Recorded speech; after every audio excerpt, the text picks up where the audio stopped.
So what happens when you get over 100 language teachers in a room and ask for their honest-to-goodness thoughts on AI all at the same time? Well, we're about to find out. This isn't some formal academic study. We're actually dropping into a live, buzzing conversation to really get the hopes and fears that are shaping the future of education right now. Let's dive in.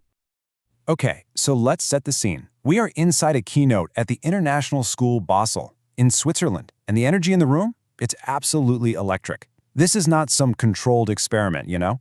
This is the raw, unfiltered pulse of a community of teachers grappling in real time with a technology that is literally changing everything. Just imagine it, more than 100 teachers, all typing out their thoughts at the exact same moment. What you're about to see is the result of that massive collective brainstorm. It's like a snapshot of a community building a shared understanding of AI, right then and there. And this was the brilliantly simple prompt that unlocked the whole conversation. Just a super straightforward framework. What do you like? What worries you? And what opportunity do you see? This little structure gave shape to everything that followed, and it's exactly how we're going to walk through their insights today. All right, so first things first, let's talk about the good stuff. What were these educators genuinely excited about? Well, it turns out there was this really tangible sense of optimism and possibility floating around the room.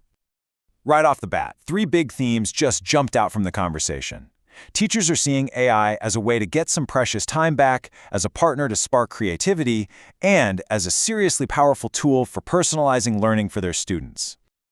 This right here was by far the most common point of excitement. I mean, fantastic time saver, Pauline just nails it. The idea that AI could handle all the tedious administrative stuff, well, that frees up teachers to do what they actually love, teach. That resonated with pretty much everyone.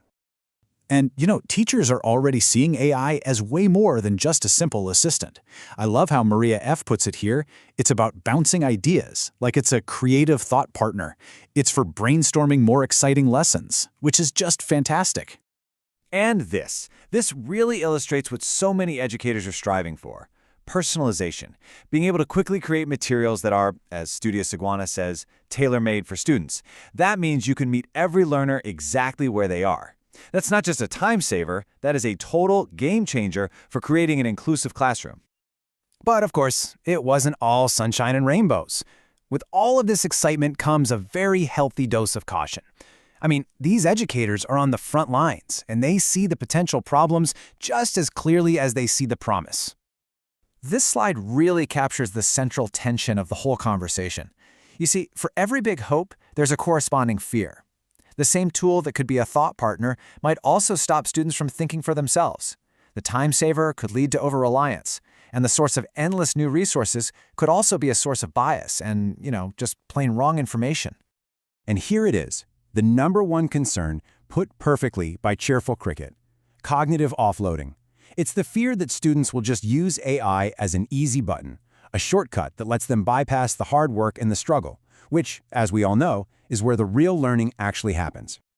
Mari's post is a great reminder that these worries go way beyond just the classroom walls. We're talking about really complex, real-world stuff here. Data privacy, AI hallucinations where it just makes things up, and the huge ethical responsibility of using these tools with our kids. But here's the thing, and this was the most inspiring part for me. The conversation didn't just get stuck on the worries. Instead, these educators started to reframe their concerns, turning them into actual opportunities. So, this pivot is everything. You're worried about shy learners who won't speak up in class? Okay, well, let's use AI as a safe, totally non-judgmental partner for them to practice with. Struggling to come up with creative activities for different skill levels? No problem. Let's co-create them with an AI. It's about proactively designing solutions to the very challenges that they were worried about. I mean, how fantastic is this? This is such a great concrete example from Jura Emenegger. This isn't just some theory. This is something real that happened in a classroom. AI wasn't used to replace creativity. It was used to enable a super unique, perfectly tailored, and joyful learning experience. That's just awesome. This idea of AI as a sparring partner is so powerful. Think about it. It is the perfect antidote to that fear of cognitive offloading. A sparring partner doesn't just give you the answer. It challenges you. It helps you practice, and it pushes both students and teachers to get better. So, after sifting through all this excitement, all these concerns, and all these amazing opportunities, what's the big takeaway? What was the final feeling in that room in Basel? Well, first, let's not forget this wasn't just one person's opinion. This was the collective wisdom of over 100 educators, all thinking and sharing together in one space. And that scale is exactly what makes their final consensus so powerful. And if you had to boil down the entire conversation into just 2 words, this quote from Unusual Oyster would be it. Cautiously optimistic. I love that. It's not about being naively excited, and it's not about being afraid of change. It's about moving forward thoughtfully, with your eyes wide open to the risks, but laser-focused on the potential. And this was really the heart of it all. The ultimate opportunity here isn't about making better worksheets or grading papers faster. It's about using this technology to create new possibilities for the things that really, truly matter: human connection, creativity, and finding new ways to learn together. So we'll leave you with this final thought. The conversation is definitely shifting.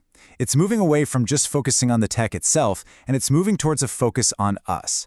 How can we, as teachers and learners, use these new tools to amplify our own humanity and build a more connected and creative future for education? That's the real question.